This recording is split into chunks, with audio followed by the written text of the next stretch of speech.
আজকের ভিডিওতে আমরা ইরানের 14 দফা প্রস্তাবের মূল বিষয়গুলো বিশ্লেষণ করব, পাকিস্তানের মধ্যস্থতার ভূমিকা বুঝবো এবং এই আলোচনা কোথায় গিয়ে দাঁড়াতে পারে সেটা দেখব। ট্রাম্প বলেছিলেন চুক্তি না হলে হামলা, আর ইরান এবার বলছে ঠিক আছে, কথা বলতে রাজি। পাকিস্তানের মাধ্যমে ওয়াশিংটনে পৌঁছে দেওয়া হলো 14 দফার নতুন প্রস্তাব। যুদ্ধ বন্ধ, আস্থা পুনর্গঠন এবং পারমাণবিক ইস্যুতে সমঝোতার কথা বলছে তেহরান। কিন্তু কিছু পুরনো শর্তও আছে যেগুলো আগে আমেরিকা প্রত্যাখ্যান করেছিল। তাহলে কি এবার সত্যিই একটা চুক্তি হবে, নাকি এটা শুধুই সময় কেনার কৌশল? আজকের ভিডিওতে আমরা ইরানের 14 দফা প্রস্তাবের মূল বিষয়গুলো বিশ্লেষণ করব, পাকিস্তানের মধ্যস্থতার ভূমিকা বুঝব এবং এই আলোচনা কোথায় গিয়ে দাঁড়াতে পারে সেটা দেখব। প্রথমে পটভূমিটা বুঝি। যুক্তরাষ্ট্র ও ইরানের মধ্যে সরাসরি কূটনৈতিক সম্পর্ক নেই। 1979 সালের ইসলামিক বিপ্লবের পর থেকেই দুই দেশের মধ্যে আনুষ্ঠানিক কূটনীতি বন্ধ। তাই যখনই কোনো বার্তা পাঠানো দরকার হয়, মধ্যস্থতাকারী দরকার। কখনো কাতার, কখনো ওমান, এবার পাকিস্তান। ফেব্রুয়ারিতে যুক্তরাষ্ট্র ইসরায়েল যৌথ হামলার পর থেকে যুদ্ধবিরতি চলছে, কিন্তু সেই যুদ্ধবিরতি ভঙ্গুর।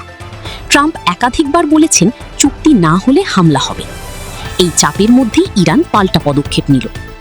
সোমবার পাকিস্তানি মধ্যস্থতাকারীদের হাতে 14 দফার সংশোধিত প্রস্তাব তুলে দিয়েছে তেহরান। তাসনিম নিউজ জানাচ্ছে, আমেরিকার আগের প্রস্তাবের জবাবে কিছু সংশোধন এনে এই নতুন খসড়া তৈরি করা হয়েছে। এখন বুঝি এই প্রস্তাবে আসলে কি আছে। সবচেয়ে বড় আলোচনার বিষয় হলো ইউরেনিয়াম। ট্রাম্প চেয়েছিলেন ইরানের সমৃদ্ধকৃত ইউরেনিয়াম আমেরিকায় পাঠানো হোক। ইরান বলছে আমেরিকায় নয়, রাশিয়ায় পাঠাতে রাজি। এই পার্থক্যটা বড়। ইউরেনিয়াম আমেরিকায় গেলে ইরানের হাত পুরোপুরি খালি হয়ে যায়। রাশিয়ায় গেলে তবুও একটা মিত্র দেশের কাছে থাকে, যেটা প্রয়োজনে ফেরত চাওয়া যেতে পারে। দ্বিতীয় গুরুত্বপূর্ণ বিষয়, পারমাণবিক কর্মসূচি স্থগিত।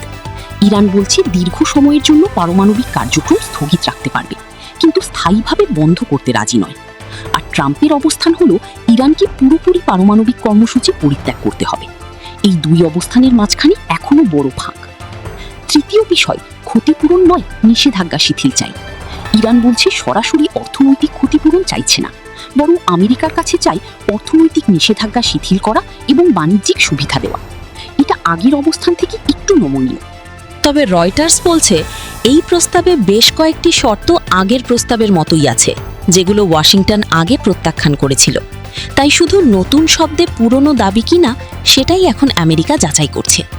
এবার পাকিস্তানের ভূমিকার কথায় আসি। পাকিস্তানের স্বরাষ্ট্রমন্ত্রী মহসিন নাকভি তেহরানে রয়েছেন। সফরের মেয়াদ কয়েক দফা বাড়ানো হয়েছে। সরকারিভাবে বিস্তারিত কিছু জানানো হচ্ছে না, কিন্তু কূটনৈতিক মহলে সবাই জানেন ইরান ও আমেরিকার মধ্যে বার্তা আদান প্রদানে ইসলামাবাদ এখন সক্রিয় মধ্যস্থতাকারীর ভূমিকায়। পাকিস্তান এই ভূমিকায় কেন আগ্রহী? কারণ একাধিক। প্রথমত, ইরানের সঙ্গে পাকিস্তানের দীর্ঘ সীমান্ত ও ঐতিহাসিক সম্পর্ক। দ্বিতীয়ত, আমেরিকার সঙ্গে পাকিস্তানের কৌশলগত সম্পর্ক। এই দ্বিমুখী সংযোগই পাকিস্তানকে মধ্যস্থতার সুযোগ দিয়েছে। তৃতীয়ত, মধ্যপ্রাচ্যে যুদ্ধ থামলে হরমুজ প্রণালী খুলবে। পাকিস্তানের জন্য তেল আমদানির খরচ কমবে। অর্থনৈতিক স্বার্থও আছে। এখন প্রশ্ন হলো, এই প্রস্তাব কি আমেরিকা গ্রহণ করবে? ইরানের এক ঊর্ধ্বতন কর্মকর্তা দাবি করেছেন সাম্প্রতিক আলোচনায় আমেরিকা কিছু বিষয়ে তুলনামূলক নমনীয় অবস্থান নিয়েছে, কিন্তু পারমাণবিক কর্মসূচি স্থায়ীভাবে বন্ধের প্রশ্নে ট্রাম্পের অবস্থান কঠিন। বিশ্লেষকরা বলছেন দুই পক্ষেই এখন চুক্তির একটা প্রয়োজনীয়তা তৈরি হয়েছে। ইরান অর্থনৈতিক চাপে আছে, আমেরিকায় জ্বালানির দাম বাড়ছে। হরমুজ বন্ধ থাকলে দুই পক্ষেরই ক্ষতি। কিন্তু পারমাণবিক ইস্যুতে কোনো মাঝামাঝি পথ খুঁজে পাওয়া সবচেয়ে কঠিন। ইরানের এক ঊর্ধ্বতন কর্মকর্তা বলছেন নমনীয়তা দেখাচ্ছে আমেরিকা, কিন্তু ট্রাম্প নিজে এখনো বলছেন এক মুহূর্তে হামলা করতে পারবে সেনাবাহিনী। এই দুই বার্তার মাঝখানেই আছে 14 দফার এই প্রস্তাব। পরের কয়েকদিন অত্যন্ত গুরুত্বপূর্ণ।